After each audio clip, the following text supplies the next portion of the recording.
बिस्मिल्लाहिर्रहमानिर्रहीम। अस्सलाम वालेकुम व्यूवर्स, की हाल है? उम्मीद है सारे ठीक होंगे। अल्लाह ताला सारे अपने घर खुश रखे, आबाद रखे, आमीन सुम्मा आमीन। ये तो व्यूवर्स चाट की ऐसी रेसिपी तुहाडे लई लैके आए हैं, तुसीं इहनूं एक दफ़ा बना के रख लो तो सारे रोज़ियां विच तुसीं इहनूं इस्तेमाल कर सकते हो। लेकिन ये किस तरह करना वा, तुसीं वीडियो नूं फुल वॉच करना वा।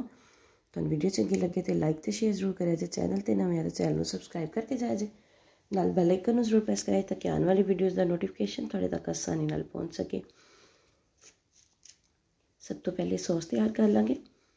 बर्तन दे विच दही लै लिया वा, जिन्ना मैं दही लिया वा उन्नी ही इहदे विच जिहड़ी आ इमली दी चटनी पावांगे। बिस्मिल्लाहिर्रहमानिर्रहीम। इहदी भी रेसिपी इंशाअल्लाह ताला जल्दी इमली दी चटनी दी तुहानूं दवांगी। बहुत ही ज़बरदस्त रेसिपी है मेरी जिहड़ी चटनी दी है।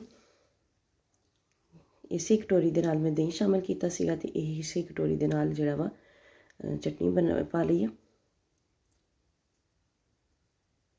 बहुत ही मज़े की ते आसान जी ते झटपट बनने वाली रेसिपी है। तो अद्धा चम्मच तकरीबन ये काली मिर्च का शामिल कर देंगे।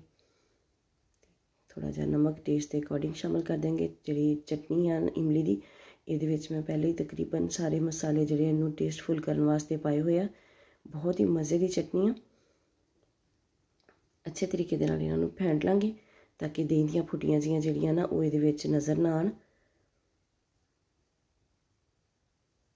मेरे बाकी के चैनल का भी विजिट करो। रमज़ान वास्ते बहुत ही ज़बरदस्त रेसिपीज़ अपलोड कीतियां हुई ने, तुसीं ज़रूर उन्होंने वॉच करो।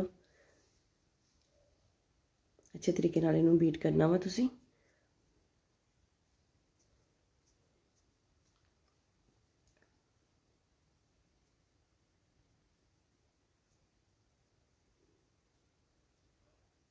देखो बिल्कुल अच्छे तरीके नाल बीट हो गई है, कोई भी दही की फुटी वगैरह नज़र नहीं आ रही।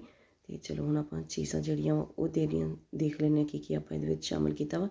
बिल्कुल बारीक कटे हुए आलू शामिल कर दिते, बहुत ज़्यादा भी बारीक नहीं तुसीं कट्टने।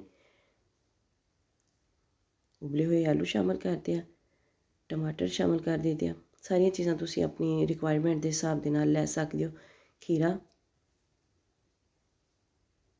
सब्ज़ मिर्च बिल्कुल बारीक कटी हुई।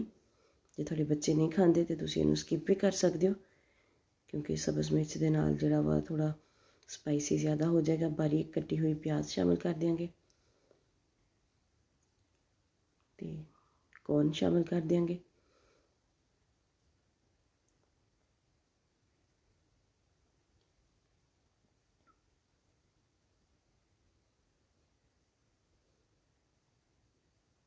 ये मेरे को रवान ने बॉयल किए हुए रवान शामिल कर दिते हैं ये। आप जी सॉस बनाई सी वो शामिल कर देंगे। एक दफ़ा इनू बना के रख लो तो सारा साल सारा तुसीं रमज़ान इनू इस्तेमाल कर सकते हो। वो मैं इसलिए तुहानूं कहा वा कि सारिया चीज़ां जिहड़ियां तुसीं इन्हां नूं बॉयल करके रख सकते हो। आलू भी फ्रिज बॉयल किए हुए जे तुसीं रखोगे तो 4 तो 5 दिन तो बिल्कुल आसानी नाल कट जाते हैं, मौसम ठीक आ हजे। तो बाकी रवां भी तुसीं बॉयल करके रख सकते हो, कॉर्न भी बॉयल करके पहले ही रख सकते हो। तो इन्हां चीज़ों का ही हुंदा वा कि किहड़ी चीज़ हुण बॉयल करदियां होइयां टाइम लगदा वा। तो प्याज जिहड़ा वा तुसीं थोड़ा जिहा फ्रैश जदों तुसीं बनाना होवे तो उदों कट के तो तुसीं सारिया चीज़ां नूं मिक्स कर लो। मिक्सिंग तुसीं बस जिस दिन तुसीं खानी है जदों बनानी है उदों तुसीं करनी है। काले चने इहदे विच बॉयल किए हुए शामिल कर दिते।